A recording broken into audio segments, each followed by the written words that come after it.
வணக்கம். மாலைமுறை செய்திகளை விரிவாக பார்ப்பதற்கு முன் தலைப்புச் செய்திகளை பார்க்கலாம். 10% இடஒதுக்கீடு மசோதா மாநிலங்களவையில் நிறைவேற்றம். சமூக நீதிக்கான வெற்றி என பிரதமர் மோடி பெருமிதம். ஆதரவளித்த எம்பிக்களுக்கு அமித்ஷா பாராட்டு.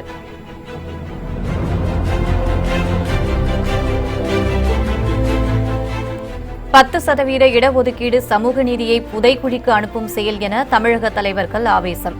அரசியல் சட்டத்துக்கு எதிரான மசோதாவை உச்சநீதிமன்றம் நிராகரிக்கும் எனவும் கருத்து.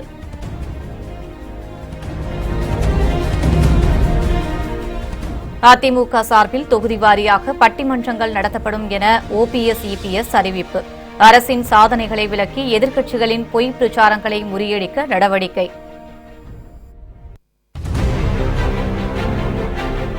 பொங்கல் பரிசு தொடர்ந்து வழங்க நடவடிக்கை எடுக்கப்படும் என அமைச்சர்கள் ஜெயக்குமார், கடம்பூர் ராஜு உறுதி. யார் யாருக்கு ₹1000 வழங்குவது குறித்த அரசு உத்தரவு இன்று வெளியாகும் என தகவல்.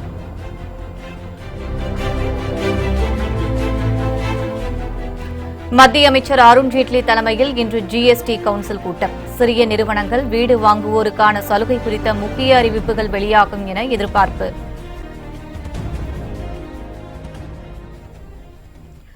பொருளாதாரத்தில் பின்தங்கியிருக்கும் பொதுப் பிரிவினருக்கான 10% இடஒதுக்கீடு மசோதா 165 உறுப்பினர்களின் ஆதரவுடன் மாநிலங்களவையில் நிறைவேறியது. பொருளாதாரத்தில் பின்தங்கியிருக்கும் பொதுப் பிரிவினருக்கு 10% இடஒதுக்கீடு வழங்க வழிவகை செய்யும் மசோதாவுக்கு மத்திய அமைச்சரவை கடந்த திங்கட்கிழமை ஒப்புதல் வழங்கியது. இதனைத் தொடர்ந்து இந்த மசோதா நேற்று முன்தினம் மக்களவையில் தாக்கல் செய்யப்பட்டு 323 உறுப்பினர்களின் ஆதரவுடன் நிறைவேற்றப்பட்டது. இதனையடுத்து இந்த மசோதாவை நிறைவேற்றுவதற்காக மாநிலங்களவை கூட்டம் ஒரு நாள் நீட்டிக்கப்பட்டது.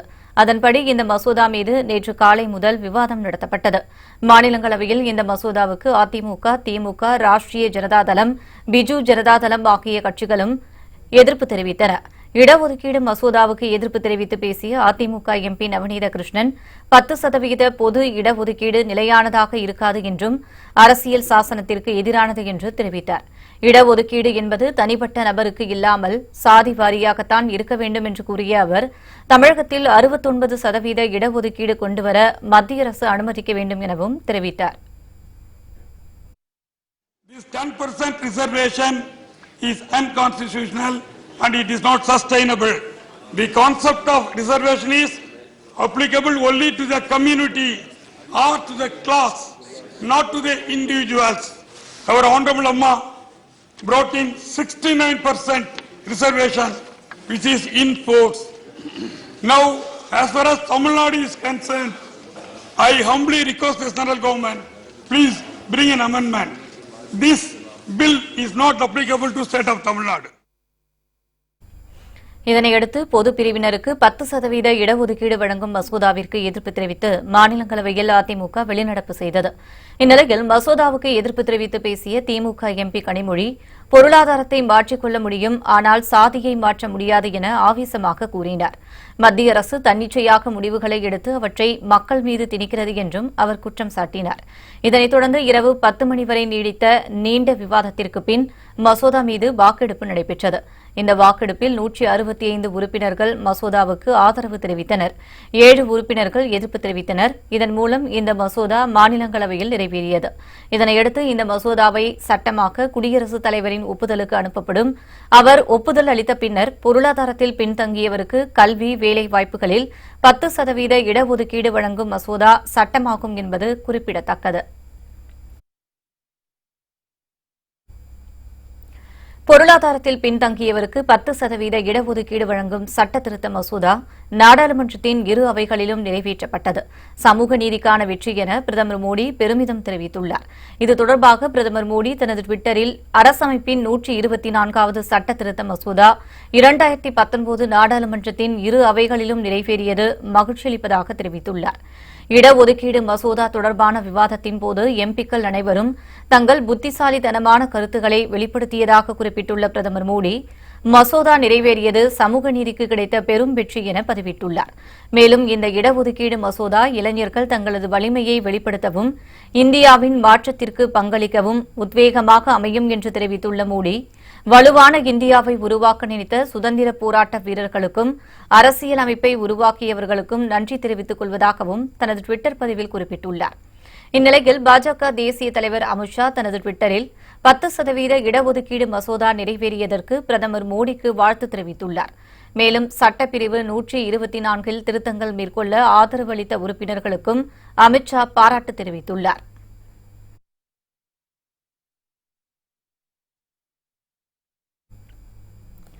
அரசியலமைப்பு சட்டம் அனுமதிக்காத 10% இடஒதுக்கீடு சட்டத்திருத்த மசோதாவை உச்சநீதிமன்றம் நிராகரிக்கும் என தமிழக அரசியல் கட்சிகளின் தலைவர்கள் கருத்து தெரிவித்துள்ளனர்.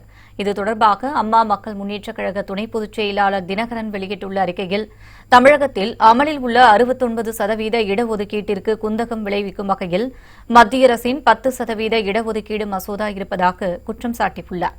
மாநில அரசின் ஒப்புதலுக்காக இந்த மசோதா தமிழக சட்டசபைக்கு வரும் துணிச்சலோடு நிராகரிக்க அதிமுக அரசு தயாராக இருக்க வேண்டும் எனவும் அவர் வலியுறுத்தியுள்ளார். தேர்தல் ஆதாயத்துக்காக மத்திய அரசால் நிறைவேற்றப்பட்டுள்ள அரசியலமைப்பு சட்டம் அனுமதிக்காத இந்த சட்ட திருத்தத்தை உச்சநீதிமன்றம் நிராகரிக்கும் என்றும் தினகரன் உறுதிபட தெரிவித்துள்ளார். மதிமுக பொதுச் செயலாளர் வைகோ வெளியிட்டுள்ள அறிக்கையில், உயர்சாதி ஏழைகளுக்கு 10% இடஒதுக்கீடு என்பது அரசியல் உள்நோக்கம் கொண்டது, இடஒதுக்கீட்டு கோட்பாட்டையே சீர்குலைக்கும் சதிவலைப்பின்னல் என சாடியுள்ளார். பொருளாதார நிலை மாறி மாறி வரும் நிலையில் அதனை அளவுகோலாக வைப்பது சமூக நீதியை புதைக்குழிக்கு அனுப்பும் மோசடி முயற்சி என்றும் வைகோ குற்றம் சாட்டியுள்ளார்.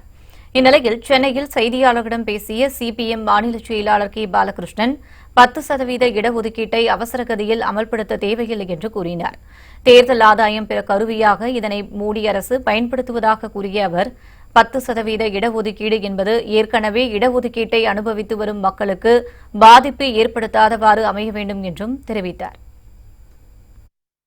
ஏற்கனவே இடஒதுக்கீடு மண்டல் கமிஷனை பொறுத்தவரையில் வேணுமா வேண்டாமா என்று பெரிய கலவரங்களாக நடந்திருக்கிற சூழ்நிலையில் ஒரு பொது விவாதத்துக்கு உட்பட்டு ஒரு பொதுவான கருத்து உடன்பாடோடு அமலாக்குவது என்பதுதான் சரியே தவிர அவசர கதியில் தேர்தலுக்கான ஒரு பிரச்சார கருவியை அதை பயன்படுத்தக்கூடாது என்றுதான் எங்களுடைய கருத்து.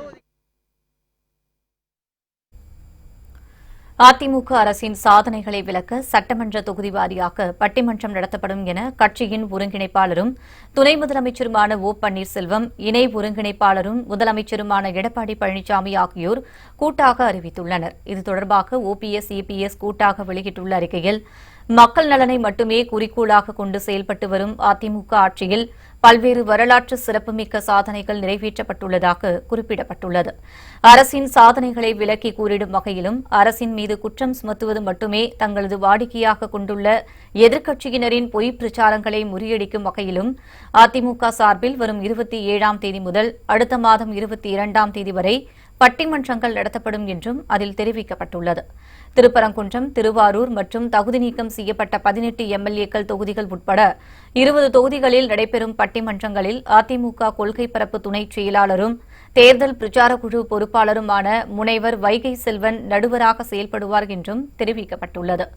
எனவே பட்டிமன்ற நிகழ்ச்சிகள் நடைபெறவுள்ள சட்டமன்ற தொகுதிகளைச் சேர்ந்த கட்சி நிர்வாகிகள் மற்றும் தொண்டர்கள் திரளாக கலந்து கொள்ள வேண்டும் எனவும் ஓபிஎஸ், இபிஎஸ் கூட்டாக தெரிவித்துள்ளனர். அனைவருக்கும் பொங்கல் பரிசு தொடர்ந்து வழங்குவதற்கான நடவடிக்கையை அரசு மேற்கொள்ளும் என அமைச்சர்கள் ஜெயக்குமார், கடம்பூர் ராஜு உள்ளிட்டோர் தெரிவித்துள்ளனர். சென்னை உயர்நீதிமன்றம் வறுமை கோட்டிற்கு கீழ் உள்ளவர்களுக்கு மட்டுமே பொங்கல் பரிசு 1000 ரூபாய் வழங்க வேண்டும் என நேற்று அதிரடியாக உத்தரவிட்டுள்ளது. இந்நிலையில் இதுகுறித்து செய்தியாளர்களிடம் பேசிய அமைச்சர் ஜெயக்குமார், அரசு செய்தது சரியில்லை என்பதை மக்கள்தான் தீர்மானிக்க வேண்டும் என்று கூறினார். நீதிமன்ற கருத்தை பெரிதும் மதிப்பதாக கூறிய அவர், விருப்பு இல்லாமல் அரசு கொள்கை முடிவு எடுத்து அனைவரும் பொங்கல் பண்டிகையை கொண்டாட வேண்டும் என்ற அடிப்படையில் எடுக்கப்பட்டது இந்த பொங்கல் பரிசு என்றார். பொங்கல் பரிசாக கொடுக்கப்பட்ட 100 ரூபாய் தற்போது 1000 ரூபாயாக உயர்த்தப்பட்டது ஏன் என்ற கேள்விக்கு பதிலளித்து பேசிய அமைச்சர் ஜெயக்குமார், அன்றிருந்த விலைவாசி என்ன, இன்று இருக்கும் விலைவாசி என்ன, அனைத்தையும் ஆலோசித்துதான் அரசு இந்த முடிவை எடுத்துள்ளது என்றும், எனவே அரசின் கொள்கை முடிவில் நீதிமன்றம் தலையிடக்கூடாது என்றும் கூறினார். அரசு எடுக்கின்ற கொள்கைகள் ஏற்றுக்கொள்ளக்கூடியதா ஏற்றுக்கொள்ளக்கூடாதா இதை தீர்மானிப்பவர்கள் மக்கள். எனவே அவர்கள் தான் இதை முழுமையளவுக்கு அரசு செய்தது சரி, அரசு செய்தது சரியில்லை என்று கூறுவதற்கு அவர்களுக்கு அதுக்காக நீதிமன்றத்துக்கு முகாந்திரம் இல்லை என்று நான் சொல்லவில்லை. ஒரு பொங்கல் பரிசு ஒரு என்ஹான்ஸ் பண்ணோம். 100 ரூபாய் கொடுத்தது இன்னைக்கு 1000 ரூபா கொடுத்துருக்குறோம். இப்போ அன்னைக்கு இருந்த விலைவாசி என்ன, இன்னைக்கு இருந்த விலைவாசி என்ன? இந்த பொங்கல் பரிசு பெருமளவு வந்து வரவேற்பு இருக்கிறது நினைக்கும் போது இந்த திட்டத்துக்கு மக்கள் வந்து ஆதரவு இருக்கின்றதான அர்த்தம். இந்நிலையில் சிவகாசியில் செய்தியாளர்களிடம் பேசிய அமைச்சர் கடம்பூர் ராஜு பொங்கல் பரிசு திட்டத்தை நடைமுறைப்படுத்தியே தீர வேண்டும் என தமிழக அரசும் முதலமைச்சரும் சட்ட அமைச்சர் மற்றும் சட்ட வல்லுநர்களுடன் ஆலோசனை செய்து மேல்முறையீடு மூலமாக சாதகமான தீர்ப்பை பெற்று நிச்சயமாக அனைவருக்கும் பொங்கல் பரிசு தொடர்ந்து வழங்க நடவடிக்கை எடுக்கப்படும் என்று தெரிவித்துள்ளார். பொங்கல் பரிசை பைகளையும் வழங்கி முதலாக ₹100 ரொக்க பரிசையும் வழங்கி துவக்கி வைத்தவர் மாண்புமிகு அம்மா அவர்கள். இந்த திட்டம் ஏற்கனவே அரசு சார்பாக நடைமுறையில் இருந்திருக்கின்ற திட்டம் தான். அதை மாண்புமிகு முதலமைச்சர் இன்றைக்கு அண்ணன் எடப்பாடி அவர்கள் அம்மாவின் வழியில் அதை விரிவாக்கம் செய்து இன்றைக்கு ₹1000 ரொக்க பரிசு என்று அறிவித்து மக்கள் மிக மகிழ்ச்சியோடு பெற்றுக் கொண்டிருக்கின்றார்கள். இந்த நிலையில் உயர்நீதிமன்றம் சென்றிருந்தாலும் கூட மாண்புமிகு அம்மாவின் அரசு அதில் மேல்முறையீடு செய்து உரிய உத்தரவை வழங்கி மக்களுக்கு நிச்சயமாக வழங்கும் என்பதை தெரிவித்தார். சென்னை உயர்நீதிமன்ற உத்தரவைத் தொடர்ந்து யார் யாருக்கு ₹1000 பொங்கல் பரிசு வழங்கப்படும் என்பதற்கான ஆணையை தமிழக அரசு இன்று வெளியிடும் என எதிர்பார்க்கப்படுகிறது. சர்க்கரை மற்றும் எந்த பொருளும் வேண்டாத குடும்ப அட்டைதாரர்களுக்கு பொங்கல் பரிசு தொகுப்பு வழங்க தடை விதித்து சென்னை உயர்நீதிமன்றம் உத்தரவிட்டுள்ளது. இந்நிலையில் உயர்நீதிமன்றம் உத்தரவிட்டது தொடர்பாக தமிழக அரசிடமிருந்து நியாய விலை கடைகளுக்கோ அல்லது உணவுப் பொருள் வழங்கல் துறை அலுவலர்களுக்கோ நேற்று இரவு வரை எந்த உத்தரவும் வழங்கப்படவில்லை. இதனையடுத்து உயர்நீதிமன்ற உத்தரவு தொடர்பாக யார் யாருக்கு ₹1000 பொங்கல் பரிசு வழங்கப்படும் என்பதற்கான ஆணையை தமிழக அரசு இன்று காலை வெளியிடும் என எதிர்பார்க்கப்படுகிறது. தமிழக அரசின் இந்த புதிய உத்தரவின் அடிப்படையில் இன்று முதல் பொங்கல் பரிசு தொகுப்பு வழங்கப்படும் எனவும் தகவல்கள் தெரிவிக்கின்றன.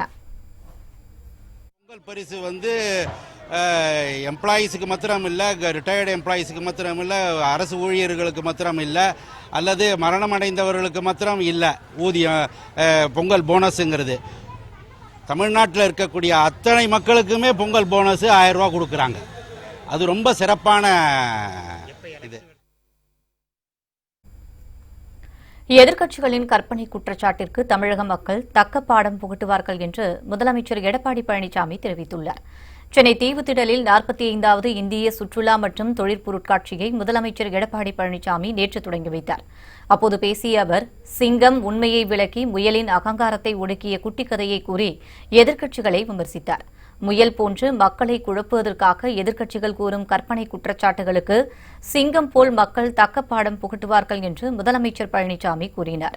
மேலும் தமிழகத்தில் அதிமுக 100 ஆண்டுகளுக்கு மேலாக நிலைத்திருக்கும் எனவும் முதலமைச்சர் பழனிசாமி தெரிவித்துள்ளார்.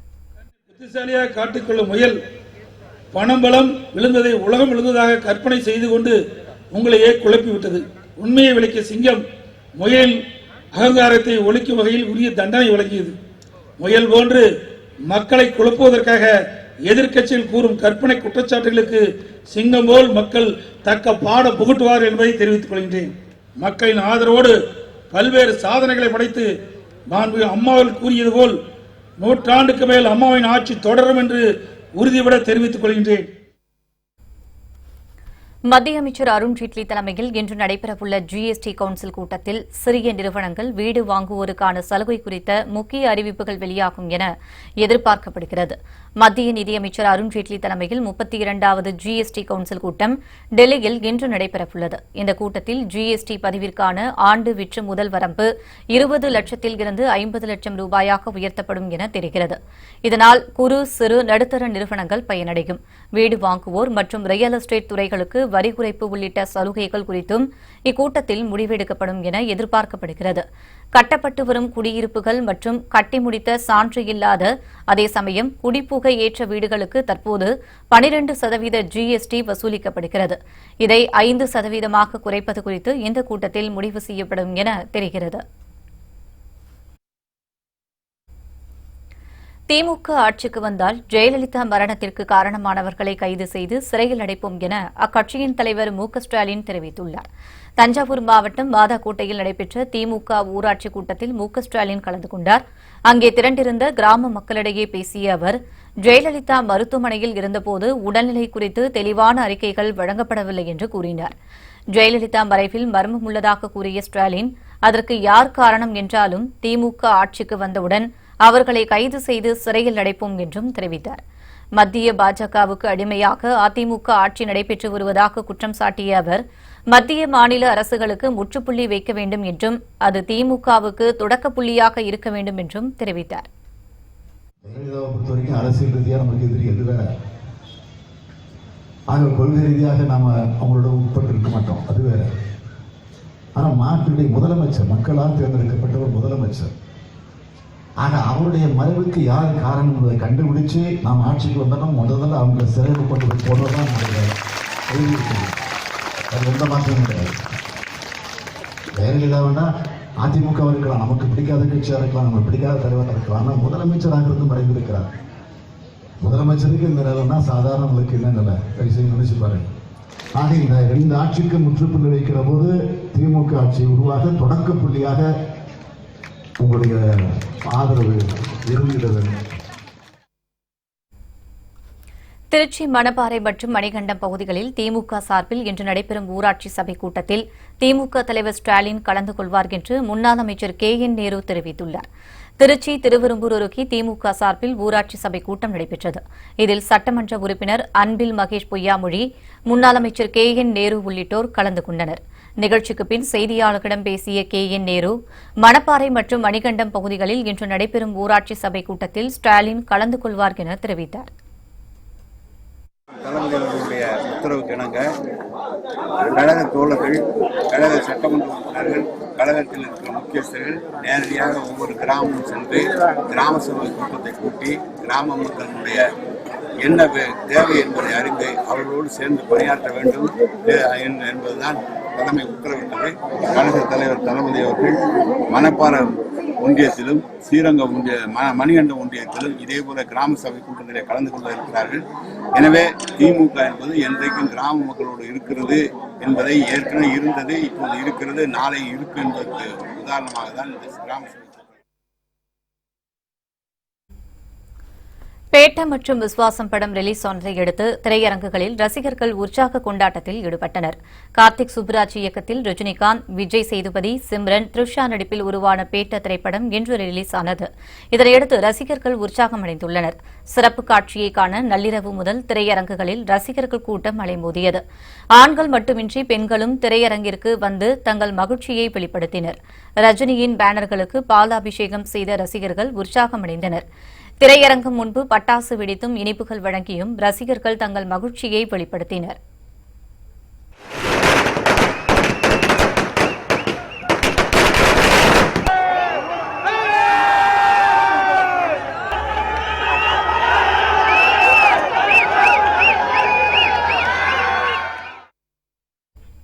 இதேபோன்று சிவா இயக்கத்தில் அஜித்குமார் நடிப்பில் உருவாக்கியுள்ள விஸ்வாசம் திரைப்படம் ரிலீஸ் ஆனது. திரையரங்குகளில் அஜித் ரசிகர்கள் உற்சாக கொண்டாட்டத்தில் ஈடுபட்டனர். ஒரே நாளில் ரஜினி, அஜித் ஆகிய 2 பெரிய நடிகர்களின் படம் வெளியானதில் ரசிகர்கள் அனைவரும் மிகுந்த உற்சாகத்துடன் தங்கள் மகிழ்ச்சியை வெளிப்படுத்தினர்.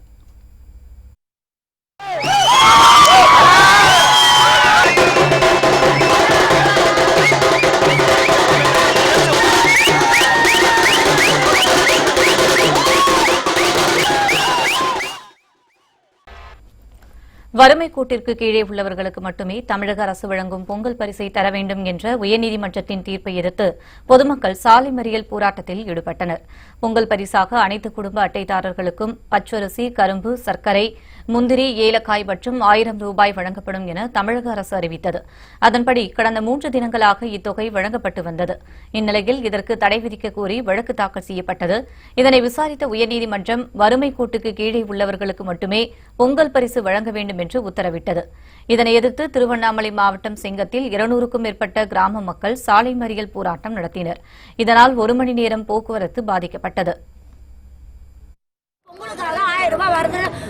அறிவிக்கப்பட்டாங்க டிவில எல்லாம் எதுலயுமே. என்பிஹெச்க்கு தான் இல்ல, பிஹெச்க்கு தான் உண்டு. இதுனாக்கா என்பிஹெச் வந்து கோட்டீஸ்வரனா இருக்கிறான், அவனுக்கு பிஹெச்னு வந்துக்குது. தினக்கூலி இன்னைக்கு மண் எடுத்தா தான் அவனுக்கு வயிற்றுக்கு சாப்பாடு. அவனுடைய என்பிஹெச் போட்டுக்கிறான். சரியான லிஸ்டுக்குதா, தாலுகா ஆபீஸ்ல சரியான லிஸ்டுக்குதா, டிவி ஆபீஸ்ல சரியான லிஸ்டுக்குதா, பஞ்சாயத்து போர்டுல சரியான லிஸ்டுக்குதா, சரியான அறிவுரைக்குதா, கோட்டீஸ்வரனுக்கு பிஹெச்னு போட்டுக்கிறான். ஆனா இந்திய கூலி செய்யறவனுக்கு என்பிஹெச், அது என்ன இது கண்ணுடைய இது?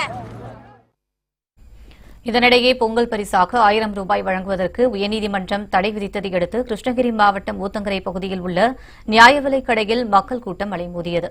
திருநெல்வேலி அம்பாசமுத்திரம் பகுதியில் மணிமுத்தாறு பேரூராட்சிக்கு உட்பட்ட கீழ் ஏர்மாள்புரத்தைச் சேர்ந்த 80 வயதான பிரமாட்சி என்ற மூதாட்டி பொங்கல் தொகுப்பு பரிசை பெற வரிசையில் நின்றிருந்தார். அப்போது திடீரென மயங்கி விழுந்தார். அருகில் இருந்தவர்கள் அவரை மருத்துவமனைக்கு கொண்டு செல்ல முற்பட்டபோது உயிரிழந்தார். இதனால் அந்த பகுதியில் சிறிது நேரம் பரபரப்பு ஏற்பட்டது. நாகப்பட்டினம் மாவட்டம் சீர்காழி ரயில்வே சாலையில் உள்ள நியாய விலைக் கடையில் பொங்கல் தொகுப்பை பெறுவதற்காக அப்பகுதி மக்கள் காலையில் இருந்து காத்திருந்தனர். ஐகோர்ட் உத்தரவை அடுத்து 1000 ரூபாய் வழங்குவது நிறுத்தப்பட்டதால் ஆத்திரமடைந்த மக்கள் கடையின் முன்பு அமர்ந்து சாலை மறியலில் ஈடுபட்டனர்.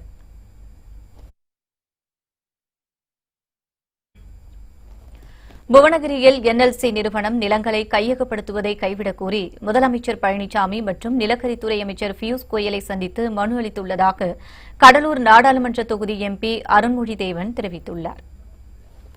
கடுமையான வெள்ளத்தால் மழை காலங்களில் பாதிக்கப்படுகின்ற பொழுது அந்த இடத்திலே சுரங்கம் அமைப்பதும் நல்லதல்ல.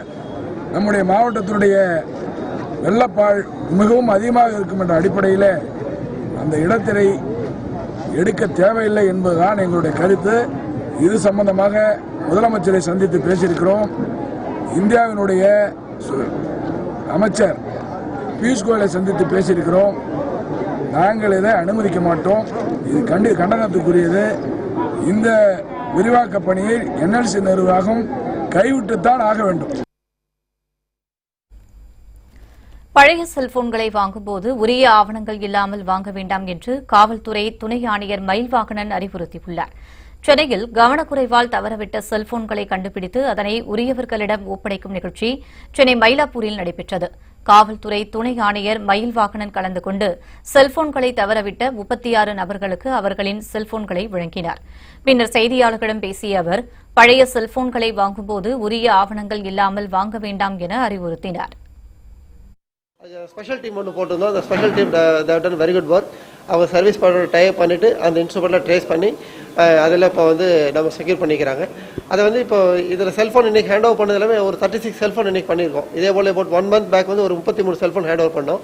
இதெல்லாம் வந்து எதேச்சியாக தவறவிட்ட செல்ஃபோன், இந்த சென்ஸ் வண்டியில் போகும்போது அல்லது கவனக்குறைவால் மிஸ் பண்ண செல்ஃபோன். அதனால் அதெல்லாம் CSR போட்டு கொடுத்துருந்தோம். Not FIR but CSR because இன்அட்வர்டன்ட்டாக தே ஹேவ் லாஸ்ட் இட். அதனால் அது CSR போட்ட ப்ராப்பர்ட்டி எல்லாம் வந்து நாங்கள் ப்ராப்பர்ட்டி ட்ரேஸ் பண்ணனால இமீடியட்டாக நாங்கள் ஹேண்ட் ஓவர் பண்ணுறதுக்காக கொடுத்துருக்கோம். எல்லாத்தையும் பண்ணியிருக்கோம். இது போக கேஸில் சம்மந்தப்பட்ட ப்ராப்பர்ட்டி இருக்குது, தெஃப்ட், ஸ்நாச்சிங், அது வந்து இன்னொரு 21 செல்ஃபோன் வச்சுருக்கோம்.